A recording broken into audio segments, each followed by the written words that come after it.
Welcome to Buckeyes Tomorrow Morning for Friday, February 14th. I'm your host, Tom Orr. The Texas game in 197 days, the game against Michigan in 288 days. If you are planning your next event, you should make it unforgettable with Grateful Griddle, Columbus's favorite food truck, serving up smash burgers, gourmet sandwiches, and good vibes. Book your catering today at gratefulgriddleoh.com. So, talking about a Buckeye transfer portal edition, but it's not really a transfer portal edition. It's a transfer portal like equal sign. It's not an addition. It's not a subtraction. It's just kind of like, and the news stays the same. Sam Williams-Dixon, running back, was leaving Ohio State in the transfer portal during the sort of latter portions of the season, stuck around with the team during the playoff run, and then decided, you know what? I think I'm going to stick around. Tony Gerdeman of BuckeyeHuddle.com joins me. Tony, this is not the first time we've seen this.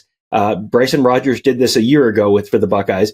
But this is also, I think it's very easy to look and go, well, so what? Why is this news? Like, well, this is someone who you felt like was probably headed out the door and now is back. And that's going to provide, this is a talented young player.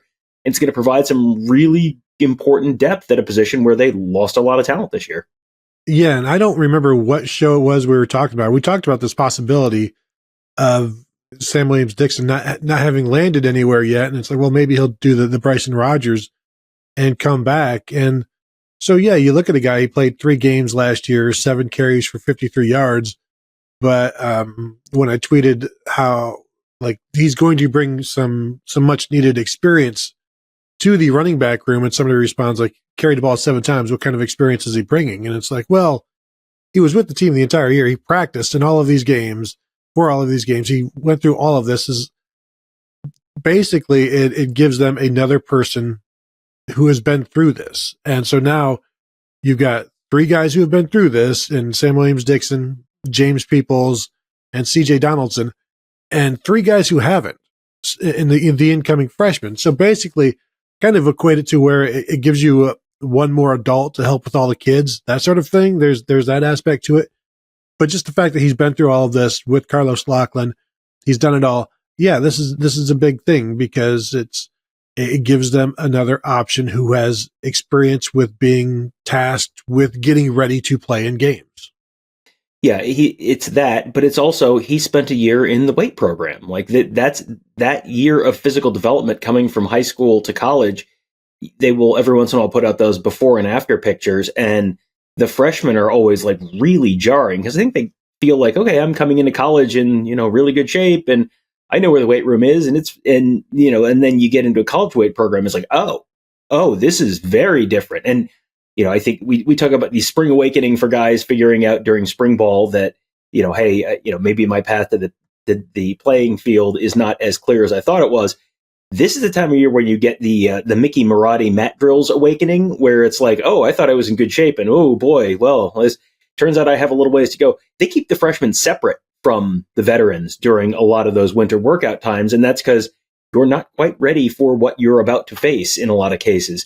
So yeah, having another veteran guy there is, just someone who's absolutely already going to be physically ready to do the pass pro and all the really unsexy stuff that they ask these guys to do. That is, one of the real benchmarks to who really does get to play in these meaningful snaps. That's always a good thing. Sam Williams-Dixon is also kind of, I looked at him and James Peoples coming in together, and they're very complementary backs. It's not like 2 guys who fit the exact same spot. Like those are 2 guys who have different skill sets and who can fit together pretty well, and not necessarily, they aren't necessarily just going to be carbon copies, but it's going to be 2 guys who you put them together, and that's a pretty, well-rounded back. Yeah, it is. And they came in together. So that was preached to them while they were coming in as well. And, there was talk about Sam Williams-Dixon, his versatility to play slot and running back. If you look at Travion Henderson and Quinshon Judkins this past season, I think they combined for 49 catches. So there's a role for everybody if you show that you're ready for it, and that can include catching the football, being a third down back, or second and long, that sort of thing, where you're most likely in there to catch passes. But I also don't think he is just that. He's certainly a running back, and he'll continue to show that. But there's there's room, as we know, for two running backs to run for 1,000 yards in this offense because we just saw it. Sure, it took 16 games, but that's the plan every year is for 16 games. And, it is interesting that, as you said, he seemed to have stuck around throughout this run. And you watch this if you're a freshman, whether it's him or James Peoples, and you see like there are enough footballs to go around over the course of a season. Travion Henderson is an incredible example of somebody who, as a true freshman, was like, well, I'm the guy now. Like, so I'm going to, I'll get 20 touches every game and I'll be happy with that. Then in his final years, like, I'll get 12 touches a game and I'm going to be fine with that because they're winning. And I think it's a very good example for both of the departing running backs, Quinshon Judkins as well. He was getting 25, 30 touches a game for 2 years. And then he comes to Ohio State for 1 year and shows the freshman, like you can survive on 15 to 17 touches and be really, really good at the end of the season for us. So I think it's a fantastic example, both of those guys. And I think we've both talked to Carlos Loughlin about that the example that they've put forth for the young guys like James Peoples, like Sam Williams-Dixon and the incoming freshman class. You will have an opportunity to make an impact. You may not have 25 opportunities in a game, but you'll have 11 or 12 or 13 really, really good ones touching the ball. But look at the impact Travion Henderson made pass blocking. Like, don't forget about that either. There's going to be a role if somebody's ready for it. If Sam Williams-Dixon can do it, they'll find a place for him. Yeah, for sure. And, they were also, I think last year, fairly fortunate with injuries. And part of that probably goes into you didn't have guys carrying the ball 20, 25 times a game. But it also, they were fairly fortunate with injuries. The only real significant injury I remember in the running back room last year, outside of TC Caffey, who was out for the season, or, Rashid Cisse, who missed some games. But in terms of guys who were, normally, in that starting kind of role, you had that one hand injury for Quinshon Judkins early in the year. And that was kind of it. And so they were a little healthier than normal. So you probably are going to need that pair and a spare at some point because someone is going to turn an ankle or someone's going to sprain a knee or whatever it is. These things happen with running backs. So having that third veteran guy back is important. And, you talked about the impact of the veteran guys being leaders for the younger guys. There are 3 veterans and there are 3 true freshmen coming in this year.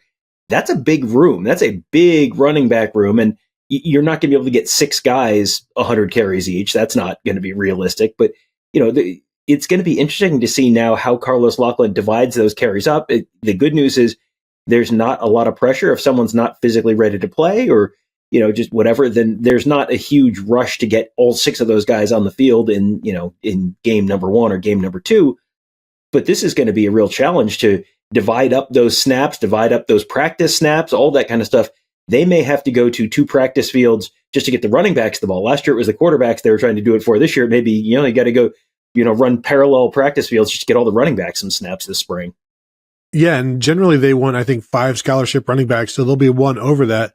But you don't have to go back too far when it was 2023 and 2022 when they're moving a linebacker to running back to fill out the roster towards the end of the season with Chip Trainum, and then you had Xavier Johnson running the ball as a running back against Michigan, against Georgia. Like, they've had to go through it to finish out a season, and that was a 13-game season. And so, yeah, with these young guys there's 5 guys who are freshman eligible. I think maybe James People is technically a sophomore now. If I look real quick, yeah, he played in over 4 games, so he's definitely a sophomore now. But like, these are all young guys, save for CJ Donaldson, who is the most experienced guy, but he's never played at Ohio State. So they'll have some opportunities to, Carlos Loughlin will have to figure this out. And yeah, I fully expect the 2 fields to be going on and rotating those 3 guys, those 6 guys in on each field. And it will be interesting to see if a true freshman can rise up and, push his way into the depth chart. All right. Well, that practice field got a little more full. Good news for the Buckeyes as Sam Williams-Dixon returning for the 2025 season. And it's just one of the many, many storylines we'll be following this spring at BuckeyeHuddle.com. That's where Tony, Kevin, and I cover the team. Mark covers recruiting. We got our whole tomb of X's and O's gurus there as well to make you a smarter football fan during what should be a very fun and very eventful spring football season in Columbus, Ohio. Very much looking forward to that. Hope to see you as well at BuckeyeHuddle.com. That will do it for today. Thank you guys all for joining us. Have a great day. We'll talk to you tomorrow.